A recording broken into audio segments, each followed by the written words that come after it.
11h05. Vamos falar de um outro grave problema, né? Além das mudanças climáticas, esse que nos afeta aqui muito pertinho. Se você está aqui em São Paulo, deve conhecer bem.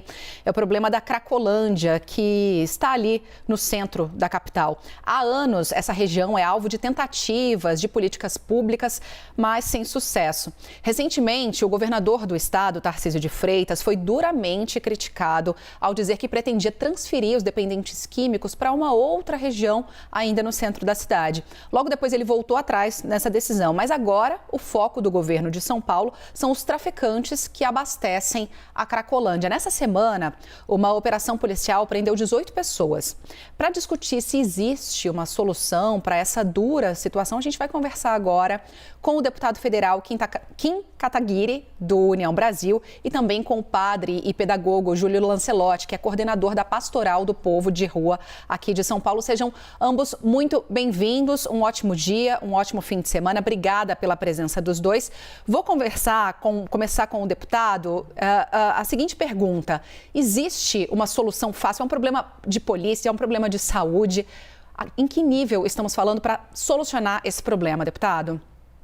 Bom, prazer estar aqui com vocês dois e com todos que nos assistem. Obrigado pelo convite. É um problema de segurança pública, é um problema de assistência social, é um problema de saúde, é um problema muito complexo e que não tem solução simples, que exige uma série de políticas públicas para a gente começar a solucionar o problema, né? Na minha avaliação, é corretíssima a ação do governo do estado e eu acredito que a prefeitura deveria ter um papel mais ativo quando foi omissa durante todo esse período no combate ao crime organizado, né? Eu tive recentemente na Cracolândia e também no Conselho de Participação dos moradores ali da região da subprefeitura da Sé, né? E, de fato, o crime organizado ele até coloca olheiros, né, para ver se os moradores, se os comerciantes estão dedurando os traficantes para depois ameaçarem, agredirem, extorquirem. Você tem casos, inclusive, que eu escutei lá de moradores do crime organizado quebrando as pernas de crianças, de filhos, de famílias que tinham, de certa maneira, desrespeitado alguma regra do crime organizado. Então, primeiro, a gente precisa fazer com que, né, os territórios dominados ali pela Cracolândia deixem de ser dominados pelo crime organizado e passem para as mãos do Estado, do poder público. Porque aí o poder público ele pode fornecer assistência, né? E aqui a gente precisa separar o que é o morador de rua do que é aquele usuário de crack que está viciado e que não tem mais autonomia de vontade, que não tem mais consciência daquilo que ele está fazendo, porque o crack é uma droga muito forte, é uma droga muito trágica e poderosa, né? O morador de rua, ele precisa ser enviado e as condições desses abrigos precisam ser melhoradas para que eles sejam recebidos, para que eles tenham cama, comida, chuveiro, banho quente, para que eles tenham um caminho para emprego. E isso eu não tenho a menor dúvida de que nós já temos equipamentos sociais concentrados no centro de São Paulo que poderiam fazer esse recebimento e que a gente não precisaria construir nada mais, bastaria reformar e fazer uma boa gestão dos imóveis que a prefeitura já tem. Por outro lado, também defendo, e aí, da separação dos usuários de crack, a internação compulsória, né? Aquele que não tem mais condições de tomar decisões por si próprio, aquele que não tem mais consciência, ele precisa ser internado compulsoriamente porque ele está destruindo a sua vida, porque muitas vezes ele está com diversas doenças, como AIDS, como sífilis, né? E contraindo mais doenças e se matando por meio da droga, e sem a internação compulsória ele nunca vai buscar tratamento voluntariamente porque ele já está completamente dominado pela droga e pelo tráfico. Então, você precisa ter uma prefeitura que dá respaldo para as autoridades policiais e, inclusive, para os médicos que elaboram os laudos para internação compulsória, para que eles tenham a segurança jurídica de que eles podem, sim, fazer um laudo honesto, informando que aquela pessoa, de fato, é inimputável, de fato, não consegue mais tomar decisões por si próprias e, portanto, precisa ser cuidado por uma equipe multidisciplinar, médica, até que ela largue aquele vício, até que ela torne-se autônoma e, inclusive, acredito que a prefeitura deva incentivar também, pós-vício, um programa de emprego para ex-usuários de crack, né? E além disso, para finalizar, eu tenho muita esperança e acredito que a Prefeitura de São Paulo perde muito ao não investir na vacina contra o crack que está sendo conduzida aí, entre outras universidades, pela Universidade Federal de Minas Gerais, né? A vacina contra o crack faz com que, a partir do momento que você tome a vacina, você não sinta mais os efeitos da droga, nem do crack, nem da cocaína, o que também, para mim, é uma solução estrutural para a gente acabar de vez com a Cracolândia. A prefeitura precisa investir nisso, o estudo já está em fase avançada, no final do ano que vem já deve estar concluído e para aplicação em 2025, né, eu acredito que é fundamental que a prefeitura sim faça a aplicação dessa vacina. Obrigada, deputado. Eu joguei a bola, ele falou sobre vários assuntos, né, padre Júlio Lancelotti? Bem-vindo, o senhor também. Eu queria ouvi-lo, começando, acho que pelo princípio da fala ali do deputado, sobre essa relação do crime organizado com, né, os usuários, os consumidores e os outros crimes que acabam sendo cometidos ali naquela região. O senhor que está diretamente ligado, atua tão diariamente nessa situação, gostaria de ouvi-lo começando daí. Bom dia, deputado. Bom dia a todos que nos acompanham. É importante que, eu acredito que o deputado tem bem claro isso, de que o conceito de crime organizado é o conceito que supõe a participação de agentes do Estado. E isso é uma coisa muito séria, porque há participação de agentes do Estado nessa situação, porque a droga não chega nessas regiões carregada por usuários, não chega de drone, não brota do bueiro. Como é que a droga chega lá? Quem é que ganha em cima disso? Se esse negócio existe, é porque ele é lucrativo, alguém está ganhando com isso. E existem muitas pressões de manter uma situação como essa, onde os mais pobres são os que mais sofrem, os usuários sem nenhuma proteção. Mas eu queria apontar uma coisa, eu acredito que o deputado deva concordar com isso. Nós precisaríamos aumentar o número de CAPs na cidade, porque nós temos que investir também muito na prevenção. Hoje, o número de CAPs na cidade é muito baixo, é muito pequeno.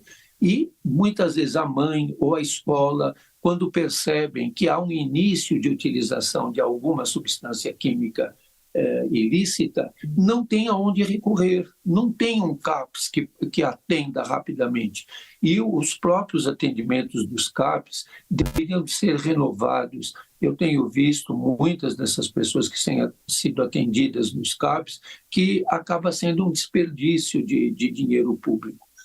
Então, e também dentro daquilo que foi colocado, não há uma solução definitiva. Não podemos dizer que há um método e não tem outro. Por exemplo, a Missão Belém hoje acolhe 2.200 pessoas, a maioria vindas de lá. E muitos dos que cuidam lá dentro são vindos dessa própria situação. E muitos vão conseguindo possibilidades de trabalho.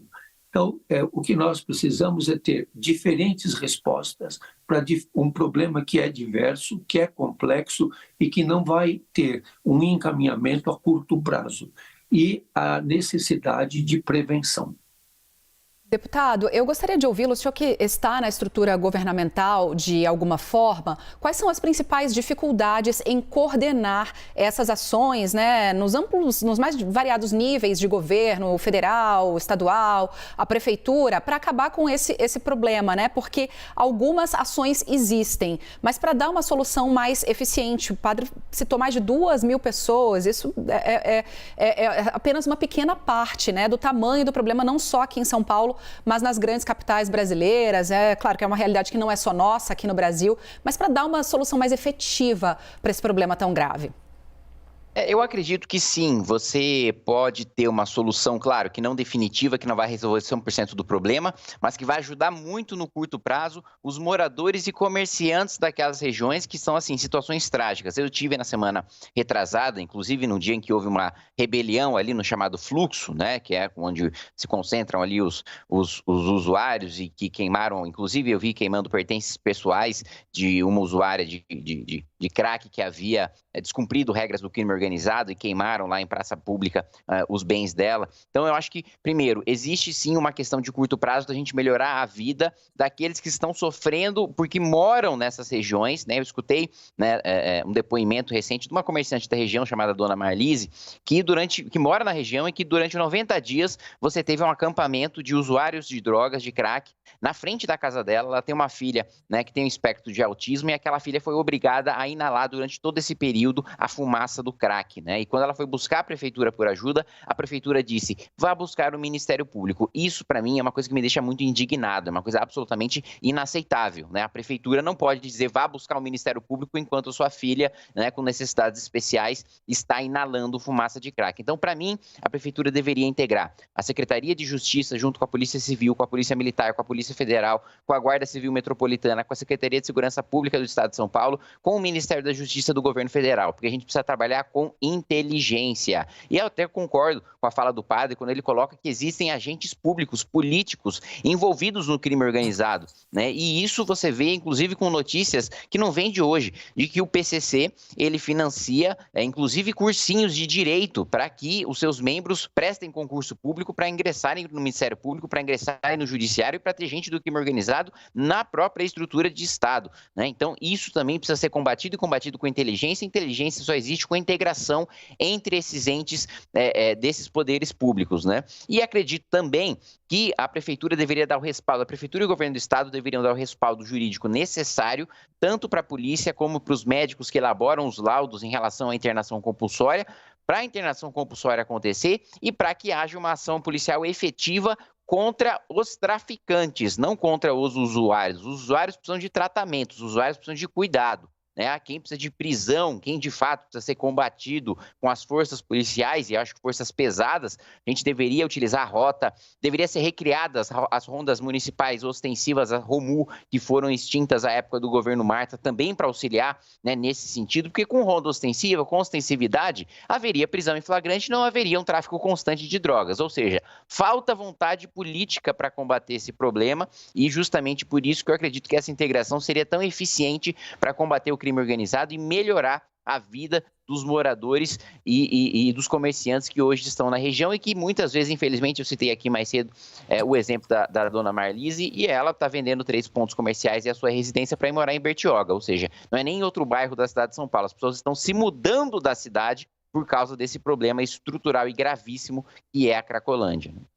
Que não é, né, padre, um problema de transferir de um bairro para outro bairro, sobe 2 ruas, desce 2 ruas. O problema existe e precisa ser enfrentado de frente. O senhor que trabalha, né, no nível mais direto com essas pessoas, como é que o senhor percebe essa desarticulação entre os poderes, né? O deputado deu um ótimo exemplo de a prefeitura joga para o Ministério Público, né, às vezes não tem condição também de resolver o problema diretamente. Como é que o senhor percebe essa dificuldade de articulação na prática? Olha, na prática a gente percebe muito claramente de que quando nós estamos lá e os nossos agentes estão cuidando dessas pessoas, os policiais militares falam para nós, vai lá mais para baixo que é a área da GCM. Aí a gente vai mais para baixo. Aí o GCM diz, vai lá para cima que é a área da PM. Aí a gente vai volta para a área da PM, eles dizem, aqui não. Então, e aí eles chegam e falam para nós, o melhor para vocês ficarem é lá no meio do fluxo. E a gente diz, tá bom, então a gente vai lá. Então, não adianta ficar esse empurra. As ações têm que ser articuladas, como o deputado colocou, integradas, e eu insisto que elas devem ser também preventivas, além de terapêuticas, e devem ter uma ação que integre de complexidade, que envolva várias áreas. Porque você veja, desde quando nós ouvimos falar do problema da dependência química e essa cena de uso que se chama Cracolândia, muitos não gostam desse nome, mas que é só para pedagogicamente saber o que é. Há quantos anos? Tudo que já foi feito lá, tudo que já teve de intervenção, policial, militar, mudança de lugar, joga para cá, joga para lá. Até hoje continua. Por quê? O que eu sempre tenho levantado é que não adianta ficar no efeito, nós temos que ir para as causas. Eu sempre digo, não adianta se alguém disser para mim, tem 10 pontos de goteira aqui e eu vou pôr 10 baldes. Ah, não, 10 baldes é muito, então vamos pôr a goteira cair toda num lugar só. Não adianta, você tem que subir no telhado e ver onde é que está a telha quebrada, se a calha está enferrujada, entupida e mudar. O que até agora se vê das ações do poder público vai para o efeito e não tem coragem de entrar na causa. Se nós não formos as causas de que ocasionam essas questões, não vamos mudar essa situação. E nós estamos assistindo isso, olha, há dezenas de anos e não se consegue ter uma resposta efetiva porque não se vai à causa do problema. O problema é complexo e cabe a nós debatê-lo. Foi o que fizemos aqui com o deputado federal Kim Kataguiri, do União Brasil, e o padre Júlio Lancelotti, coordenador da Pastoral do Povo de Rua de São Paulo. Concordaram, discordaram. Agradeço a delicadeza de manter o alto nível desse debate. Muito obrigada pela presença de ambos e vou desejar um bom fim de semana. Obrigado para você também.